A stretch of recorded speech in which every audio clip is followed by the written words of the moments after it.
Hello and welcome to Nitty Gritty. I'm your host, Stephanie Bush, and today with me is Jonathan Hontz from Curbside Recycling Indefinitely. How are you doing today, John? Just fine. Thanks for having me over. Wonderful. Really happy to have you. What are some of your responsibilities and duties at Curbside Recycling? So my official job title is administrative assistant, but because we are a small company of maybe 14 people when we're fully staffed, that encompasses a wide variety of things. So I'm managing the office, handling customer calls, handling complaints. I'm also developing the routes, so where the trucks go on any given day. We have a huge database full of our customers, which number just about 4,000 now on the curbside end of the business. And so my job is to make sure that that's all running smoothly, that the trucks get where they need to go every day, and that everybody gets their materials picked up.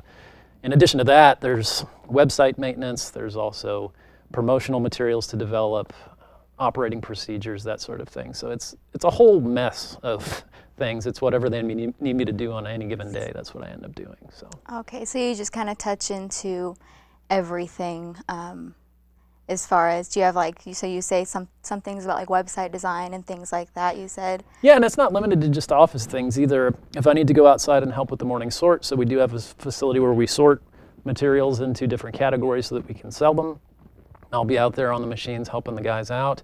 I also do have a forklift certification, so if I need to get out and run the forklift, I do that. So it's administrative assistant is kind of, it's a small piece of what I do, but that's my official title. Okay, great. So how long have you been with GJ CRI?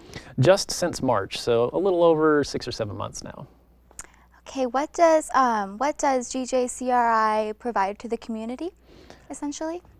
In general, it's a recycling service, obviously, but we do offer the curbside service for a small fee, so it's $1.75 a month. Once a month, we come by and we pick up materials. We do also offer a drop-off center, and that drop-off is free to use for anybody who can get there. And the drop-off accepts all the same things that we accept at curbside. In addition to that, the general recycling service, we do a lot of outreach stuff. We work with a lot of schools in the area. There's a lot of schools that are interested in doing things with recycling or showing their students, this is what a recycling center looks like. Here's what happens here. And so we do that. We also head out to schools sometimes if teachers or professors or maybe they have some course curriculum that involves trash or recycling or something like that. We'll go out and help with that. We're out at Earth Day every year pretty much. So there's all kinds of things that we end up doing, and then if people just approach us with other projects, sometimes we'll take those on if we have time. So. Nice. It's nice to hear to get involved with the community and things, yeah. Especially kiddos. Yes. Yeah. Yeah. I bet that's pretty fun. Make them aware that recycling is a thing. That's a huge, like in adults, you see a lot of people who maybe didn't grow up with recycling. Mm-hmm. And so they don't know that this is even an option. They don't know how it works. And so it's not really their fault. It's just they weren't exposed to it. And when kids get in and they see it, number one, they love it. It's a messy facility with lots of stuff going on. When I say messy, I don't mean that it's dirty. I just mean that, there's all kinds of things happening and lots of interesting stuff going on. And so they're curious about everything. So it's really neat to have them around. And we have a couple of good people that love giving tours like that. And so it's a fun experience for everybody involved most of the time. I bet. Always fun to get kids. Yeah. So where is Curbside Recycling located within the valley?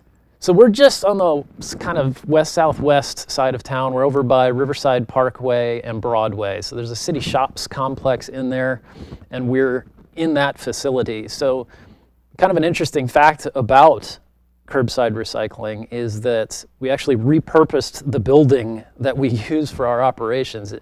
Long time ago, it used to be the city dump. And then they turned it into the wastewater treatment facility, and then it sat vacant forever. And so when curbside recycling was looking for a home, that came up, and the city didn't know what to do with it. They didn't have anybody who was interested in it. And so we went there, and if you look closely, kind of toward the back, there's all these big circular concrete structures. Those are actually old sewage lagoons, and we've cut holes in the sides of them, and we use them for storage now. So. Even our facility is recycled, which is something we love to tell people. Wow, yeah, that's quite a point. Yeah. Like, hey, I'm passionate. Yeah. Like, this building has its purpose. And it was partially just luck too. Yeah, you can't count on something like that happening, but the irony. That's great. So, you're talking about getting on that building all together. How long have you guys been running and operating as a business? So since 1992 officially, prior to that, the city didn't have any kind of recycling options. And the founders, Steve and Elaine Foss, they were the ones who went to the city and said, look, we think this would be a great idea. This is something that we think the valley should have. And the city was like, well, I'm not sure. There doesn't seem to be a lot of interest in it. And so they said, okay, well, let's see if we can prove that there's interest. So they went to Spring Valley, which is a neighborhood kind of on the north side of town, where they felt there would be a large number of people interested in this. And they went around with a pickup truck and a couple of scales, and they flyered the neighborhood prior to this. And they said, look, we want to get recycling started here. Is there any way that you guys can, produce a bunch of recycled materials? Here's what we're taking, and we're going to pick up what you have, and we're going to weigh it. And so bag by bag with this pickup truck, they're driving through Spring Valley, figuring out how much material they can actually collect from people, went back to the city, said, here's the hard numbers. Here's how much material we can get. And the city said, oh, maybe there is some interest, and they found that sewage treatment plant and turned it into their home, and they've been there ever since. And 1992 is the start of the official contract between the city of Grand Junction and Curbside Recycling for us to provide recycling service for city residents. Okay, great. So for the recycling materials, say, cans, cardboard, water bottles, what happens when those materials do not get recycled? Pretty much the end result for anything that's not being recycled or not being reused is the landfill. So we have Mesa County Landfill here, which is out Highway 50 by 31 Road. And anything that doesn't get recycled, that's going to be its ultimate destination, is to be dumped into the landfill, covered up with dirt, and essentially forgotten about forever. Okay, so this goes hand in hand in what you just said, really. What kind of impacts does not recycling have on our community? I know we could talk global, but just within our community, would you just go along with landfill and things like that? Or the big impact is expense. So the Mesa County landfill just replaced a liner. So if you don't know, a landfill, it has these huge plastic liners. They have to keep the leachate, which is the water that runs through and kind of makes landfill tea.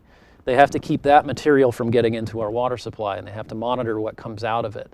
And so there's these big plastic liners essentially that go in the landfill.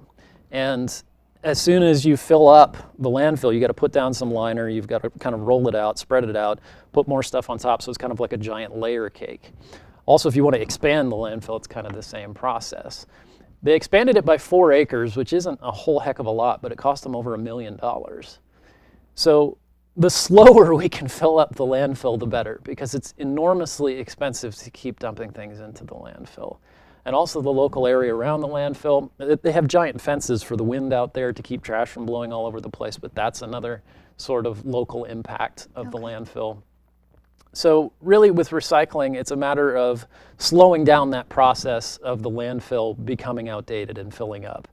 Currently, our landfill has another 24 years or so left on it. So by 2042, our landfill, they project, will be out of service, and we don't have another plan for what to do once that is done. So recycling slows that process down, gives us more time to figure out what to do, and it also reduces our costs of operating the landfill. It fills it up slower. So it's the least expensive option that we have, really, when it comes to waste disposal. Okay, great. Definitely incredible incentives for the community of Grand Junction. Well, we're going to go ahead and wrap it up for this episode of Nitty Gritty. Thank you for tuning in, everyone, and thank you, Jonathan, so much for being with us today. No problem. I'm your host, Stephanie Bush, and I will see you next time on an episode of The Nitty Gritty.